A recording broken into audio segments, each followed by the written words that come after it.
They called me the invisible daughter for 18 years, but they had no idea how visible I was about to become. My name is Maya, and this is the story of how my parents' perfect family illusion shattered the night I decided to stop being invisible. What they did to me on my 18th birthday wasn't just cruel, it was the final piece of evidence I needed to prove something that would destroy everything they'd built. But I'm getting ahead of myself. Let me take you back to the beginning, to the moment when their golden child threw the tantrum that would change all our lives forever. It was March 15th, 7 days before my 18th birthday. I remember the exact date because I had been counting down for months. 18 meant freedom. 18 meant I could finally escape the suffocating shadow of my younger sister Emma, the family princess who could do no wrong. Emma had just turned 16 the month before, and our parents had thrown her a party that looked like something out of a celebrity magazine. They rented a professional DJ, hired a drone photographer to capture aerial shots of the backyard celebration, and ended the night with a fireworks display that had the neighbors talking for weeks. The whole thing cost more than most people's cars.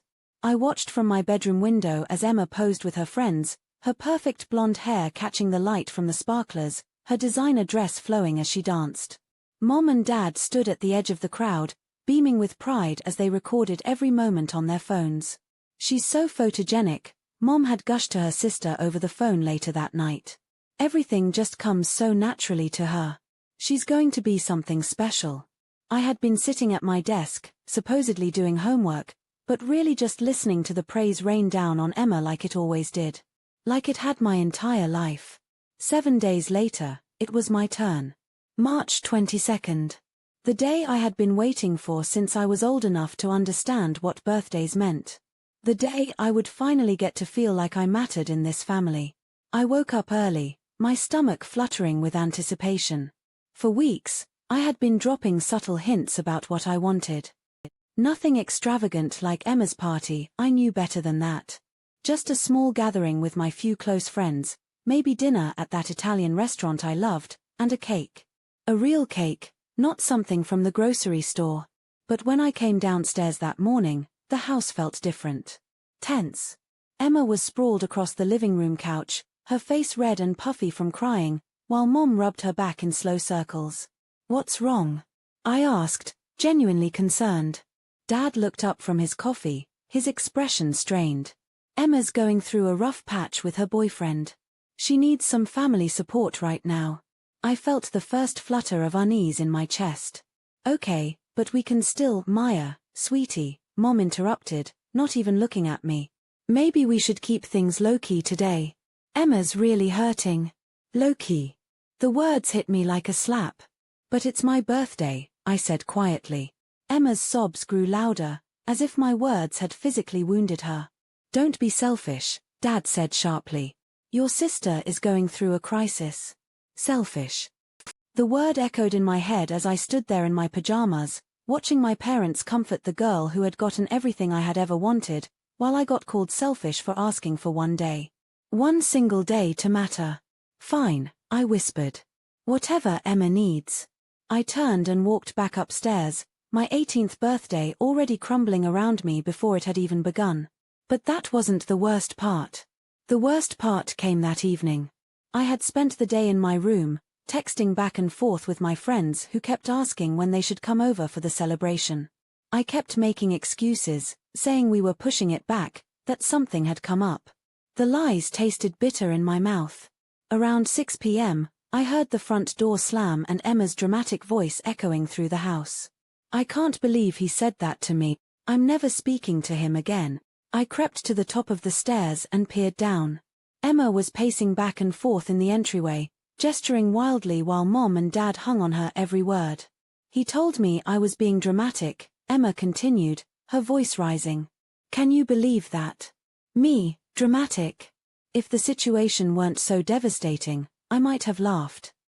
Emma, who once called 911 because she saw a spider in her room, was offended at being called dramatic. "That boy doesn't deserve you," Mom said firmly. "You're too good for him." "Way too good," Dad agreed. "You know what? Forget about him. Let's do something fun. Something to cheer you up." My heart stopped. "Like what?" Emma asked, wiping her eyes with the back of her hand. Well, Dad said, glancing at Mom, it's Maya's birthday today, but she said she wanted to keep things low-key. Maybe we could order some pizza and watch movies. I gripped the stair railing so hard my knuckles went white. I had never said I wanted to keep things low-key. They had decided that for me. Emma's face lit up like she'd been offered $1 million. That sounds perfect, she said. Just family time. No drama, no stress. And that's how my 18th birthday party became Emma's breakup recovery night. They ordered pizza, frozen pizza that they left sitting on the kitchen counter while we watched Emma's choice of romantic comedies. Every few minutes, Emma would sigh dramatically and make some comment about how men were trash, and Mom and Dad would nod sympathetically.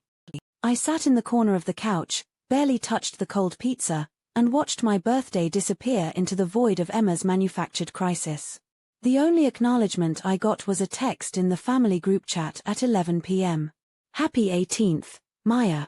Hope you had a great low-key day. Love, Mom and Dad. 18 years old, and they couldn't even say it to my face. That night, lying in bed, I made a decision that would change everything. I was done being invisible. I was done being the daughter who didn't matter. I was done letting them treat me like a supporting character in Emma's story. But I wasn't going to scream or throw a tantrum or demand attention like Emma would have. No, I was going to do something much more effective. I was going to disappear. The next morning, I started planning. I had been saving money from my part-time job at the bookstore for months, originally planning to use it for college expenses. But college could wait. Freedom couldn't. I found a small studio apartment across town, nothing fancy but clean and affordable. I could cover the first month's rent and deposit with my savings, and I had already been accepted to a full-time position at the bookstore that would start after graduation. But here's the thing about disappearing: you can't just vanish without making sure people notice. What would be the point of leaving if they didn't even realize you were gone? So I decided to conduct a little experiment first. I wanted to see exactly how invisible I had become to them. I wanted proof. For the next 2 weeks, I became a ghost in my own house. I spoke only when directly spoken to. I came and went without announcement. I ate dinner in my room. I stopped doing the little things I usually did, folding the laundry I found in the dryer, loading the dishwasher, picking up Emma's mess from the living room. And you know what happened? Nothing. They didn't notice a single change. Emma continued to be the center of attention, regaling them with stories about her day, her friends, her newest crisis. Mom and Dad hung on her every word, offering advice and support and endless validation. Meanwhile, I could have been invisible for all they cared. But I wasn't invisible to everyone. There was one person who noticed every single thing I did, every move I made, every breath I took. Someone who had been watching me much more closely than I realized. Mrs. Henderson, our next-door neighbor. Mrs. Henderson was in her 70s, a widow who spent most of her time tending to her garden and watching the neighborhood from her front porch. I had always thought she was just a lonely old woman with nothing better to do than spy on her neighbors. I was wrong. Mrs. Henderson was a retired private investigator. I discovered this completely by accident on a Thursday afternoon when I was walking home from work. She was outside watering her roses when she called out to me. "Maya, dear, could you give me a hand with something?" I was surprised she even knew my name. We had never really talked beyond polite greetings. "Sure," I said, walking over to her yard. She led me inside her house, which was decorated with photographs and certificates from her 40-year career in private investigation. Awards, commendations, pictures of her with police officers and lawyers and people I didn't recognize but who looked important. "I've been watching your family for a while now," she said without preamble. My blood ran cold. "Excuse me?" "Not in a creepy way," she added quickly. "Professional habit. You notice patterns when you've been in my line of work. And I've noticed some very interesting patterns in your household." She poured 2 cups of tea and sat down across from me at her kitchen table. "Your parents have been systematically undermining you for years," she said matter-of-factly. "Classic narcissistic family dynamic. Golden child, scapegoat, enablers. Textbook case." I stared at her, not sure whether to be offended or relieved that someone had finally seen it. "I don't understand," I said. "Your sister is what we call a golden child," Mrs. Henderson explained. "She gets all the attention, all the praise, all the resources. You're the scapegoat, blamed for problems, ignored when convenient, expected to be grateful for scraps." She pulled out a notebook and flipped through several pages of handwritten notes. March 15th, Emma's party. Estimated cost, $4,000. March 22nd, your birthday. Total family expenditure, $18 for frozen pizza. My jaw dropped. She had been documenting everything. April 3rd, Emma gets a speeding ticket. Parents pay the fine and buy her a new car because her old one is clearly not safe enough. April 10th, you ask to borrow $20 for a school project. You're told money is tight. She continued reading from her notes, documenting months of incidents I thought only I had noticed. The unfair distribution of chores, the different standards for behavior, the way my accomplishments were minimized while Emma's were celebrated. "But here's the interesting part," Mrs. Henderson said, closing the notebook. "I don't think they even realize they're doing it. They've convinced themselves that Emma needs more support, more attention, more resources because she's sensitive or going through a hard time or whatever excuse they're using this week." "Why are you telling me this?" I asked. Mrs. Henderson smiled, but it wasn't a kind smile. It was the smile of someone who had seen too much injustice in the world and had learned how to fight back. "Because," she said, "I think you're planning something. And I want to help." She was right. I was planning something. But even I didn't know how big it was going to become. That night, I sat in my room with Mrs. Henderson's notebook photocopies spread across my desk. Months of documented evidence of my parents' favoritism, their neglect, their systematic erasure of my existence in favor of Emma's drama. But documentation wasn't enough. I needed them to see it. I needed them to understand what they had done. More importantly, I needed them to face the consequences. I pulled out my laptop and started researching. What I found changed everything. My parents owned a small but successful marketing firm. They specialized in family-oriented businesses, building their reputation on the image of being a perfect, loving family themselves. Their company website featured dozens of photos of our family, at least, the version of our family that included Emma prominently in every shot while I appeared in the background or not at all. The Morrison Family Marketing Firm, their tagline read, "We understand family values because we live them." Their biggest client was a chain of family restaurants that had been with them for over 5 years. The owner, Marcus Chen, was featured in several case studies on their website, praising Mom and Dad for their authentic approach to family marketing. When you work with the Morrisons, Marcus was quoted as saying, "You're working with people who truly understand what family means." Their dedication to their own daughters is evident in everything they do. I stared at that quote for a long time, thinking about frozen pizza and $18 birthdays and 7 years of being invisible. Then I started planning my disappearance in earnest. But this wasn't going to be a simple runaway story. This was going to be performance art. I spent the next week preparing. I found the apartment, filled out the rental application, arranged for utilities to be connected. I packed slowly, carefully, taking only what was truly mine. I arranged with my manager at the bookstore to transition to full-time hours immediately after graduation. Most importantly, I set up the surveillance. Mrs. Henderson had loaned me some equipment from her old days, small, wireless cameras that I could hide around the house. Nothing illegal, just cameras in common areas where anyone could see what was happening. I wanted to document their reaction to my absence. I needed to see how long it would take them to notice I was gone. The cameras went up on a Sunday while everyone was out. Emma was at the mall with friends, Mom and Dad were at their weekly golf game. I had 3 hours to place tiny cameras in the living room, kitchen, and hallway anywhere they might have a conversation about me. Or rather, a conversation about my absence. Then I waited.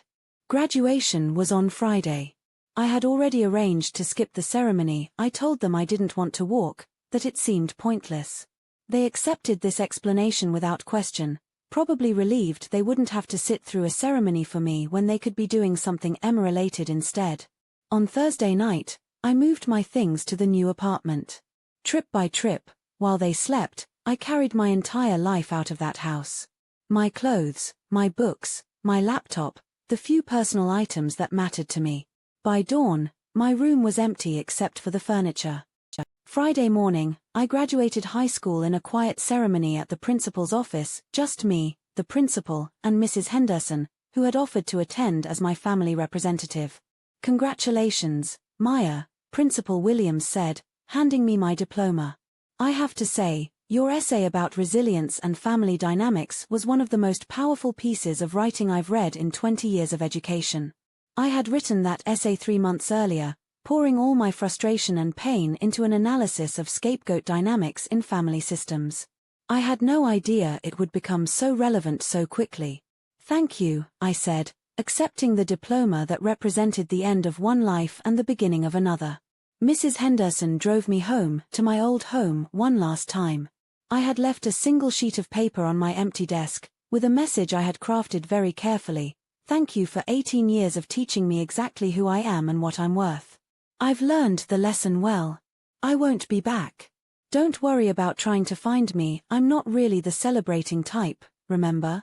Maya. Then I walked out the front door for the last time, climbed into Mrs. Henderson's car, and disappeared. But I wasn't really gone. I was watching. The cameras I had hidden were connected to an app on my phone. I could see everything that happened in the common areas of the house. I could watch their daily routines continue exactly as they always had. And for the first 24 hours, they did. Mom made breakfast Saturday morning, the same breakfast she made every weekend. Dad read the news on his tablet. Emma complained about her hair and asked for money to go shopping. Nobody mentioned me. Nobody asked where I was. Nobody noticed that my room was empty. I sat in my new apartment, watching my family continue their lives exactly as they always had, as if I had never existed at all. It was both heartbreaking and liberating. But I wasn't content to just watch. I had bigger plans. Sunday afternoon, Emma discovered my note. I was eating lunch in my studio apartment when my phone buzzed with a notification from the camera app. I opened it to see Emma standing in my doorway, holding the piece of paper, her face confused. "Mom," she called. Maya left a weird note in her room. I watched Mom appear in the frame, taking the note from Emma's hands. "Thank you for 18 years of teaching me exactly who I am and what I'm worth," Mom read aloud. "I've learned the lesson well. I won't be back. Don't worry about trying to find me, I'm not really the celebrating type, remember?" There was a long pause. I held my breath, waiting for their reaction. "What does she mean by that?" Emma asked. Mom folded the note, her expression thoughtful but not panicked. "She's probably just being dramatic," Mom said finally. "You know how Maya gets when she doesn't get enough attention." I nearly threw my phone across the room. Even my goodbye letter, my carefully crafted explanation of years of neglect, was dismissed as attention-seeking drama. But Dad's reaction was different. He appeared in the doorway, took the note from Mom, and read it twice. "When was the last time anyone actually saw Maya?" he asked. Mom and Emma looked at each other blankly. "She's been quiet lately," Mom said. "But she's always quiet. I think I heard her come in late Thursday night," Emma added. "Or maybe that was Wednesday." Dad walked into my room, and I watched him take in the empty closet, the bare desk, the complete absence of personal items. "She's really gone," he said quietly. "What do you mean gone?" Mom asked, joining him. "I mean gone. Look around. When was the last time you actually talked to her? When was the last time you saw her eat dinner with us? When was the last time you knew where she was or what she was doing?" I could see Mom's face changing as the reality hit her. Emma was still focused on the note, reading it over and over. "What does she mean about not being the celebrating type?" Emma asked. And that's when Dad's expression changed completely. "Her birthday," he said, his voice barely audible. "What about it?" Mom asked. "We cancelled her 18th birthday party. We left her a frozen pizza and sent a text message." The silence that followed was deafening. "We did not cancel her party," Mom said defensively. We decided to keep it low-key because Emma was going through. We cancelled her party, Dad repeated, louder this time. Her 18th birthday. The most important birthday of her entire life. We cancelled it because Emma broke up with a boy she'd been dating for 3 weeks. I watched Emma's face crumple. I didn't know, she whispered. I didn't realize it was such a big deal. Of course you didn't realize, Dad said, turning to face both of them. None of us realized. Because we don't pay attention to Maya. We haven't been paying attention to her for years. Mom was shaking her head, but I could see the doubt creeping into her expression. That's not true, she said. We love Maya just as much as we love Emma. Do we? Dad asked. When was the last time we asked Maya about her day? When was the last time we went to one of her school events? When was the last time we celebrated anything she accomplished? The questions hung in the air like accusations. She doesn't like attention, Mom said weakly. She's always been more independent. Or maybe, Dad said, we convinced ourselves she doesn't like attention because it was easier than giving it to her. I was crying now, sitting alone in my apartment, watching my parents finally start to see what I had been living with for 18 years. But it was too late. They spent the next hour searching my room more thoroughly, finding evidence of my methodical departure. Dad called my cell phone over and over, but I had changed my number that morning. Mom called my friends, but I had already told them I was taking some time to figure things out. We need to call the police, Mom said finally. And tell them what? Dad asked. That our 18-year-old daughter moved out and we didn't notice for 3 days. Emma was sitting on my bed, holding one of the few things I had left behind, a photo of the 4 of us from when I was 12 and she was 10. We were at a family vacation, and in the picture, I was standing slightly apart from the group, already learning to make myself small. Look at this, Emma said, showing them the photo. Even here, Maya's separated from us. Even when she was 12. Dad took the photo and studied it. She's been pulling away for years, he said. And we let her. We told ourselves she was independent, that she preferred to be alone. But what if we made her prefer to be alone? What if we made her feel like she didn't have a choice? They were asking all the right questions, finally seeing all the right things. 6 years too late. That night, I watched them have the longest family conversation they'd had in years. They sat in the living room until past midnight, dissecting their relationship with me, remembering incidents they had dismissed or ignored, recognizing patterns they had never acknowledged. Remember when she won the writing contest junior year? Mom said. She came home so excited to tell us, and we were helping Emma with her college applications. We told her to tell us later, Dad said. Did we ever ask her about it later? No, Mom whispered. We forgot. Remember when she asked if she could take art classes? Emma added quietly. You said it was too expensive, but then you bought me a new laptop 2 weeks later. They remembered everything. Every slight, every dismissal, every moment when they chose Emma's immediate needs over my long-term happiness. It was everything I had wanted them to realize. But instead of vindication, I felt hollow. Because what was the point of their realization if I wasn't there to see it change anything? Monday morning came, and they had to face the rest of the world with their new understanding. Mom called in sick to work. Dad cancelled his morning meetings. Emma skipped school. They spent the day trying to find me. They called the bookstore where I worked, but my manager, who knew about my situation, told them I had quit and wouldn't give them any information about my whereabouts. They called the high school, but Principal Williams simply confirmed that I had graduated and wished them well. They even drove to the police station, but just as Dad had predicted, there wasn't much the police could do. I was 18, I had left a note explaining my intentions, and there was no evidence of foul play. She has the right to leave, the officer explained gently. She's an adult now. If she doesn't want contact with her family, that's her choice. They came home defeated, and I watched them sit in the living room in silence, probably for the first time ever. But I wasn't done yet.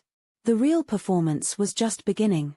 Tuesday morning, I put the second phase of my plan into motion.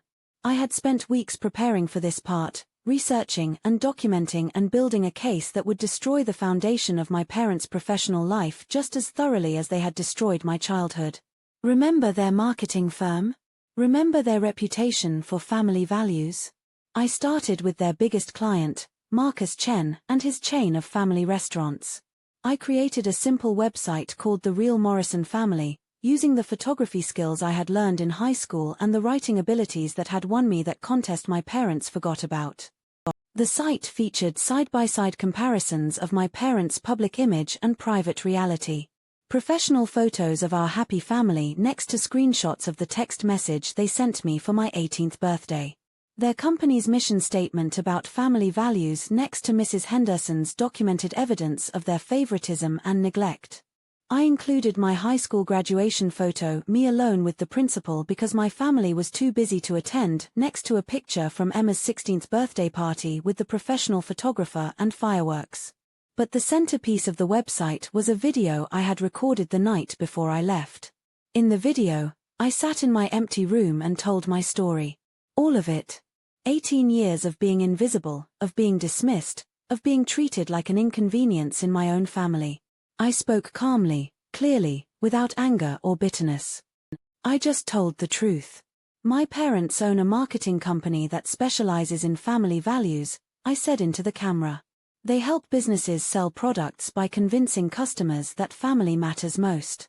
But I want people to know what their version of family really looks like. I shared specific examples, dates, dollar amounts. I showed the frozen pizza they left me next to pictures of Emma's elaborate celebrations. I read from Mrs. Henderson's notes, documenting years of systematic favoritism. I'm not sharing this to hurt them, I concluded. I'm sharing this because I think families who truly value each other deserve better representation than parents who can't even remember their own daughter's birthday. The video was 17 minutes long.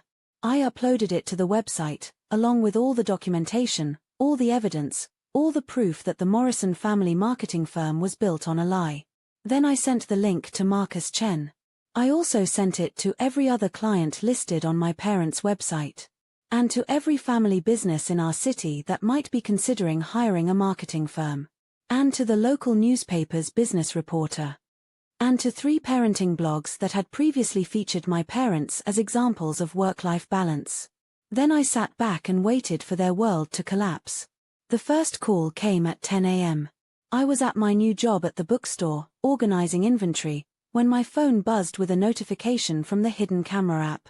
Dad was pacing around the living room, his phone pressed to his ear, his face pale. "Marcus, please, let me explain," he was saying. "That website doesn't tell the whole story." I couldn't hear Marcus Chen's response, but I could see from Dad's expression that it wasn't going well. "We can fix this," Dad continued. "Maya's going through a difficult time right now. Teenagers sometimes exaggerate when they're upset." More silence from Marcus. "Of course I understand your position," Dad said finally. "But we've worked together for 5 years. Surely that counts for something." The call ended abruptly. Dad stared at his phone for a long moment, then threw it across the room. Mom appeared in the frame, holding her own phone. "Channel 7 wants a statement," she said quietly. The business reporter saw the website. Dad's head dropped into his hands.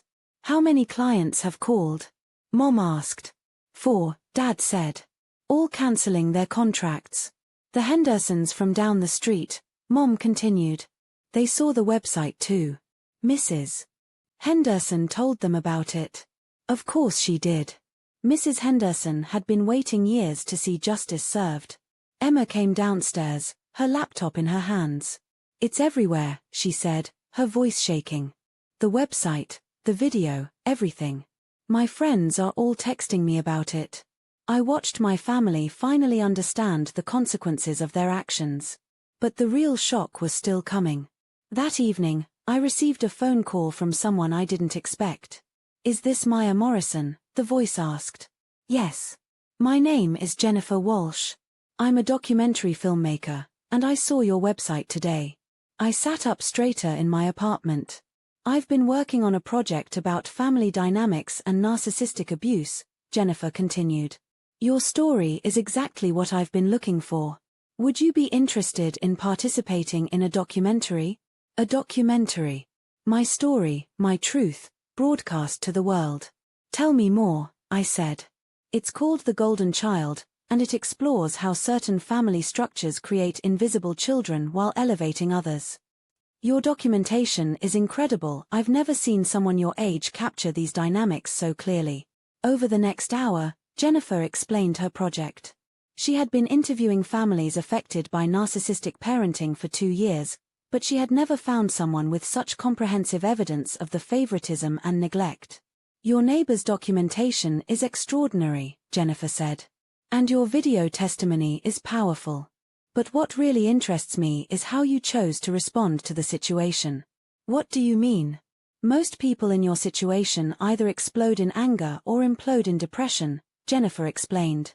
But you created a strategic, measured response that exposed the truth while protecting yourself. That takes remarkable emotional intelligence and strength. She offered me complete editorial control over my story and a significant fee for participation. More importantly, she offered me something I had never had before, a platform to speak my truth to the world. I need to think about it, I told her. But I already knew my answer.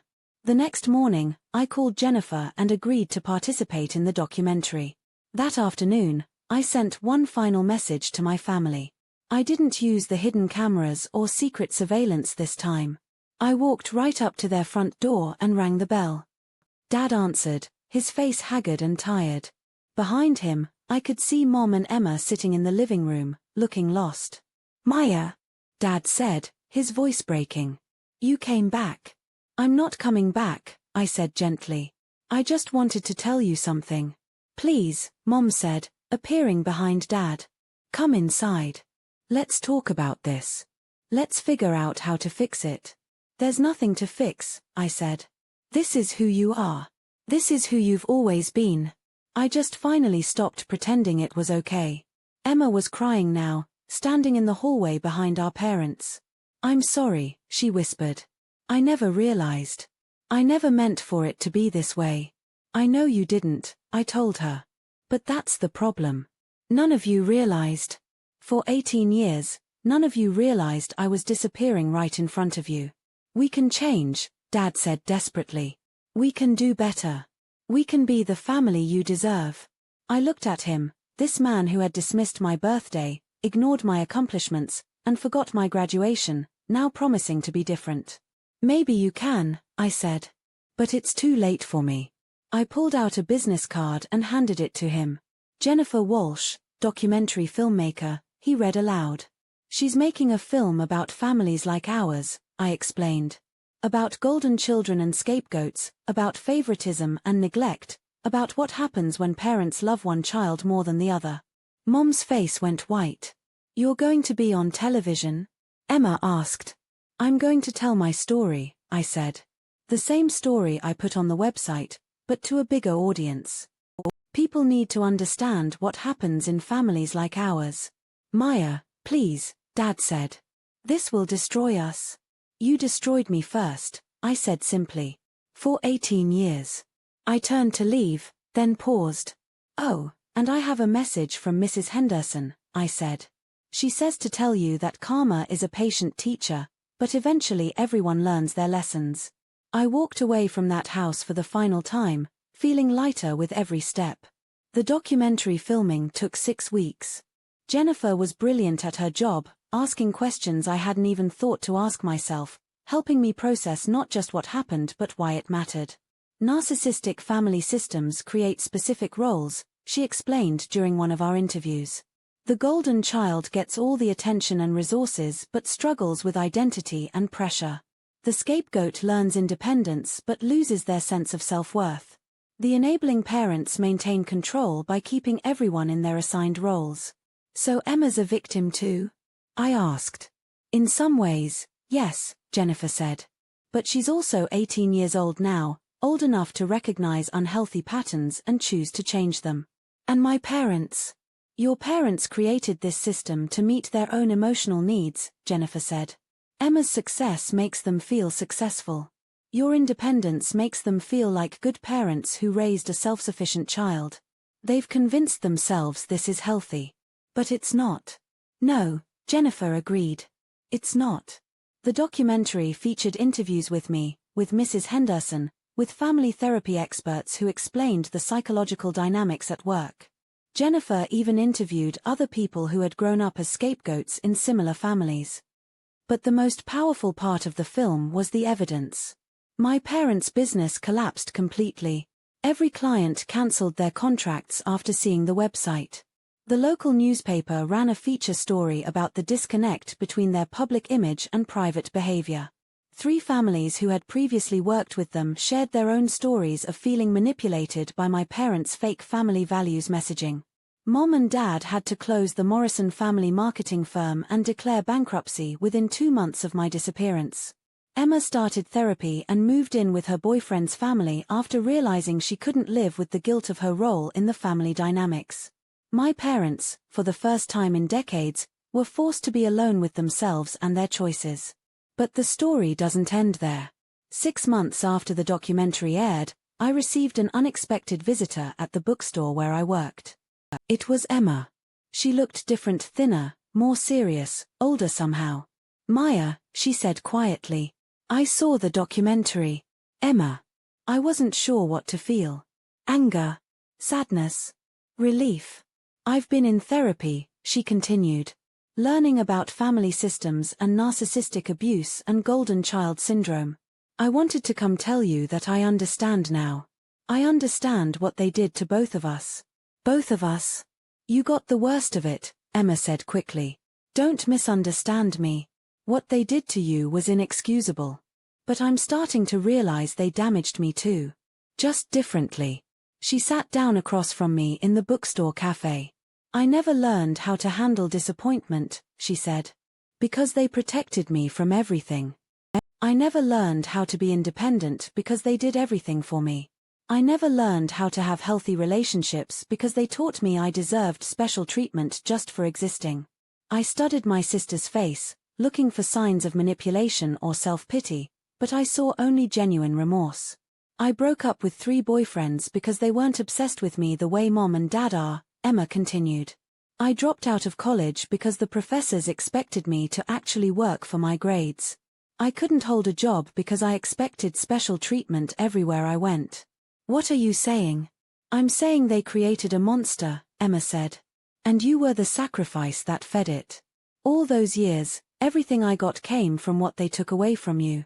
We sat in silence for a long moment, the weight of 18 years hanging between us. "I can't undo what happened," Emma said finally.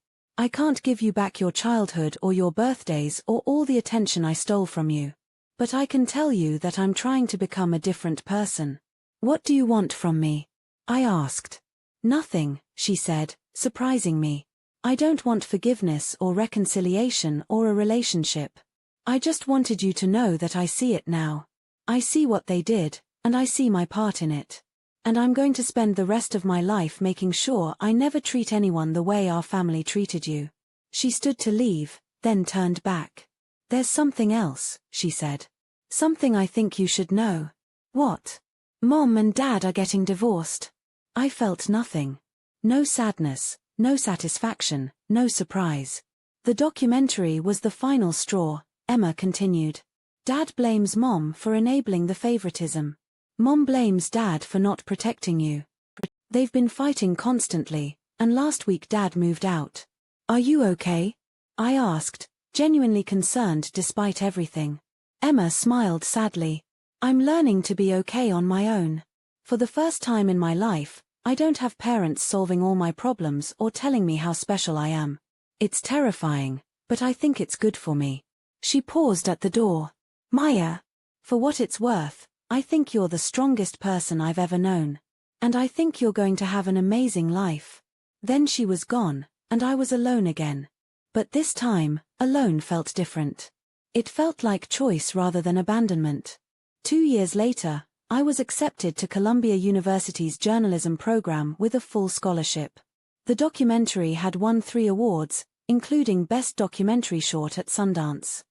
My story had been featured in major magazines and news programs, sparking conversations about family favoritism and emotional abuse that reached millions of people. But more importantly, I had received thousands of messages from people who recognized their own stories in mine. Adult children who had been scapegoats, golden children who were struggling to develop healthy relationships, parents who realized they were repeating harmful patterns with their own kids. Your courage to speak up saved my family, one woman wrote. After seeing your documentary, my husband and I recognized that we were playing favorites with our twins. We started family therapy immediately. I'm 45 years old and I just realized why I've never felt good enough, another message read. Thank you for helping me understand that it wasn't my fault. The responses taught me something I hadn't expected. My story wasn't just about revenge or justice or even healing. It was about prevention. Every family that watched the documentary and recognized unhealthy patterns was a family that might change before it was too late. Every parent who saw themselves in my mother and father was a parent who might choose to do better. My pain had purpose. But the most unexpected message came on a Tuesday afternoon during my sophomore year at Columbia. I was studying in the library when I received an email from an address I didn't recognize, dadmorrison47gmail.com.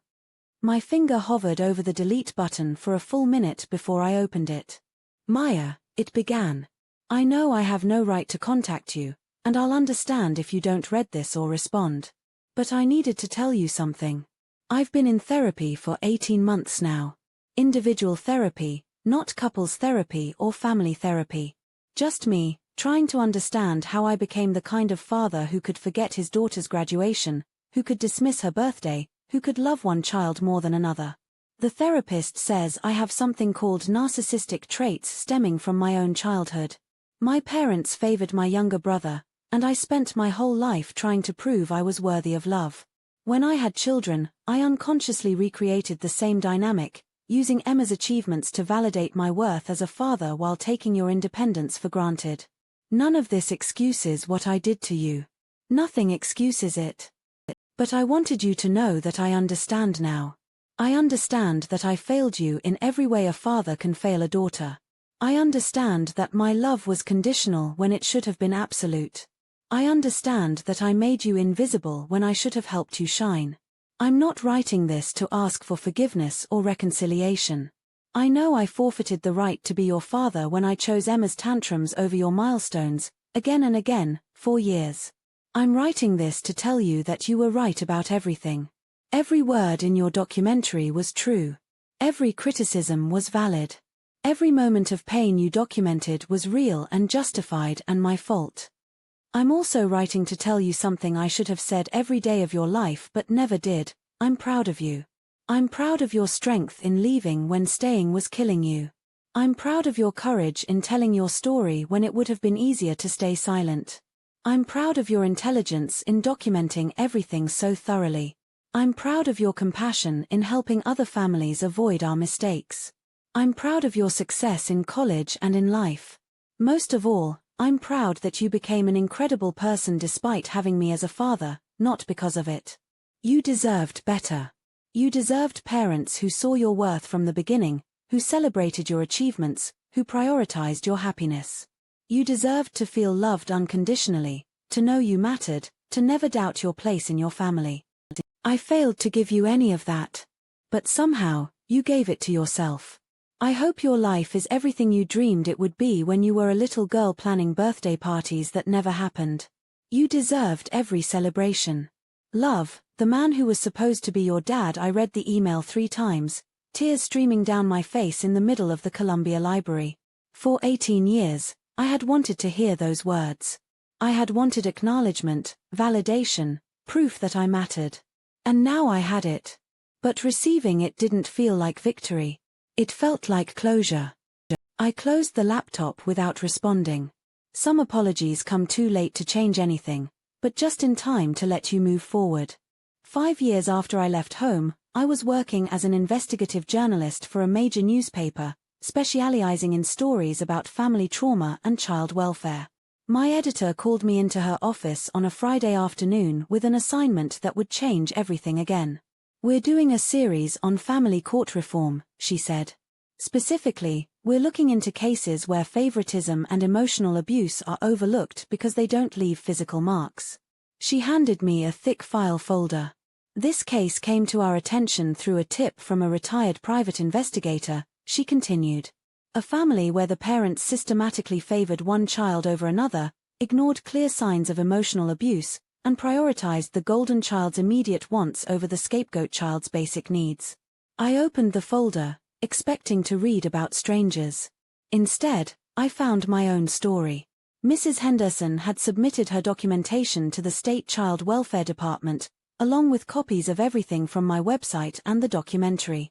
She had built a case arguing that emotional favoritism should be considered a form of child abuse, and that children in these situations should have legal protections. The Morrison case, my editor said, is going to be our flagship example of how the system fails emotionally abused children. I can't write this story, I said immediately. Why not? It's exactly your area of expertise. Because, I said, closing the folder, I'm Maya Morrison. My editor's eyes widened. You're the daughter from the documentary? I'm the scapegoat child from the case file, I corrected. We spent the next hour discussing the ethical implications. Could I write objectively about my own experience? Would my personal involvement compromise the story's integrity? Finally, my editor made a decision. You're not writing this as Maya Morrison, the daughter, she said. You're writing this as Maya Morrison, the investigative journalist who happens to have unique insight into the subject matter. Your personal experience makes you more qualified to tell this story, not less. The article took 3 months to research and write. I interviewed child psychologists, family court judges, social workers, and legal experts. I studied cases from across the country where children had been emotionally abused through systematic favoritism and neglect. What I found was staggering. Thousands of children were living in situations similar to mine, invisible in their own families, denied resources and attention while their siblings received everything, growing up feeling worthless and unwanted. But unlike physical or sexual abuse, emotional favoritism was rarely recognized by authorities, teachers, or even extended family members. It was seen as normal family dynamics, personality differences, or natural preferences. The damage is just as real, Dr. Sarah Chen, a child psychologist, explained during our interview. Children who grow up as scapegoats in narcissistic family systems show the same trauma responses as children who experience other forms of abuse. Depression, anxiety, PTSD, difficulty with relationships, problems with self-worth. But it's invisible, I said. Exactly. There are no bruises, no physical evidence. Just a child who stops believing they matter.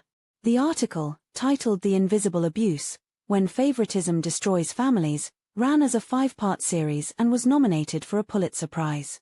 More importantly, it sparked legislative action. Within 6 months, 3 states had introduced bills requiring family court judges to receive training on emotional abuse and favoritism. Child Protective Services agencies began developing protocols for identifying and addressing non-physical forms of family dysfunction. Mrs. Henderson, now 82, was invited to testify before Congress about the need for better protections for emotionally abused children. Maya Morrison's case isn't unique, she told the congressional committee. It's representative of thousands of children who are suffering in plain sight while adults convince themselves that favoritism is normal or harmless. The legislation that eventually passed became known as the Maya Morrison Act. It mandated training for teachers, social workers, and court officials on recognizing emotional abuse patterns. It created legal pathways for children to seek help when they were being systematically neglected or treated unfairly within their families. It established funding for therapy and support services for both golden children and scapegoats affected by narcissistic family dynamics. My name, the name that had been dismissed and forgotten and erased for so many years, became synonymous with protection for invisible children. But the most meaningful moment came during the signing ceremony. I was invited to attend as the president signed the Maya Morrison Act into law.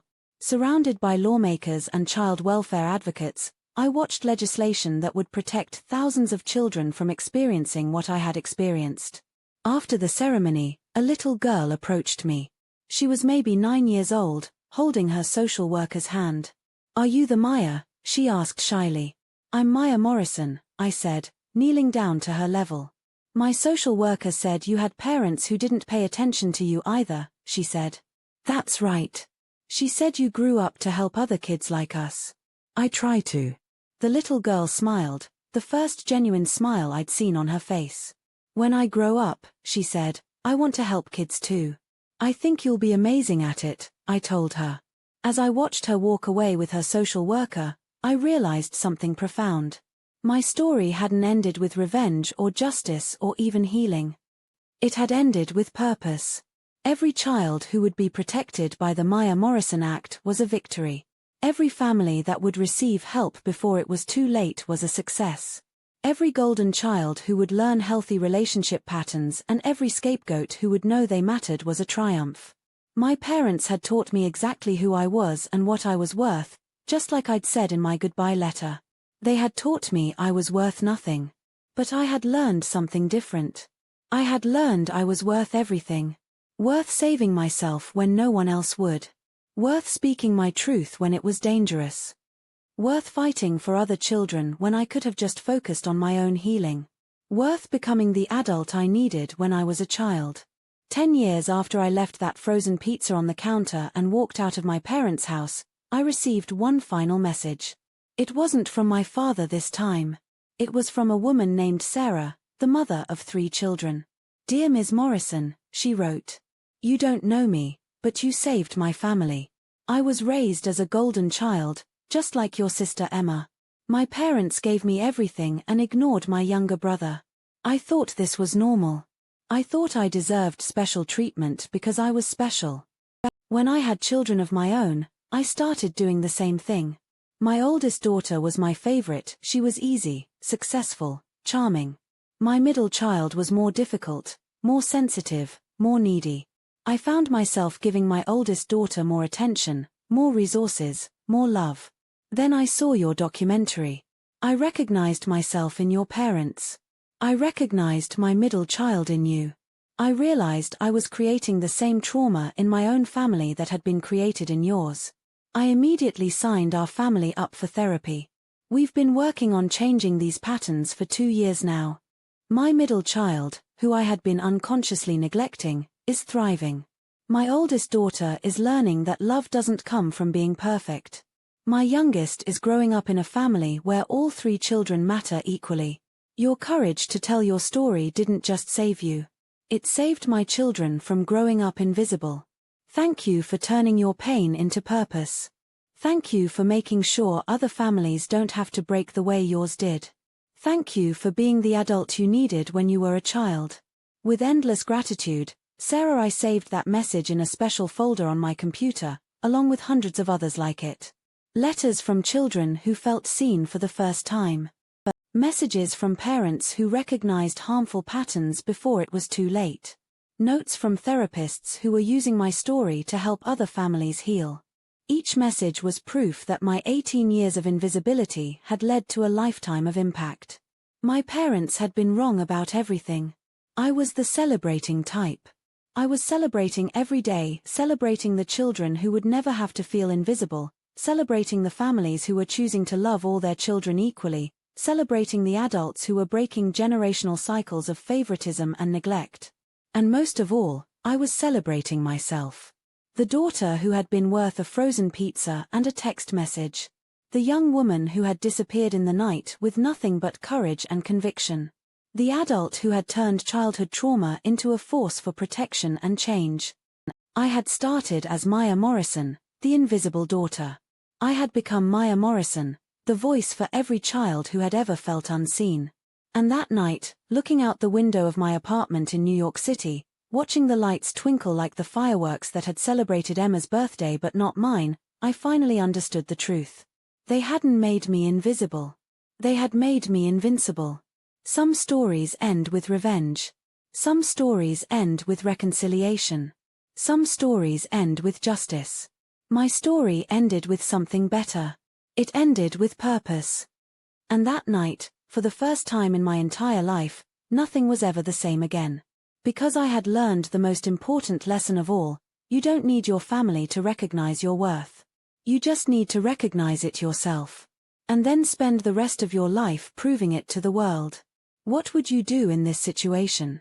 Tell me in the comments below, and if you found Maya's journey as powerful as I did, Hit that like button and subscribe, because stories like this, stories that show us how invisible children can become invincible adults, are exactly what we need more of in this world. Because sometimes the greatest revenge isn't destroying the people who hurt you. Sometimes the greatest revenge is becoming so powerful, so successful, so important to the world that their opinion of you becomes completely irrelevant. Maya Morrison learned that lesson at 18 years old.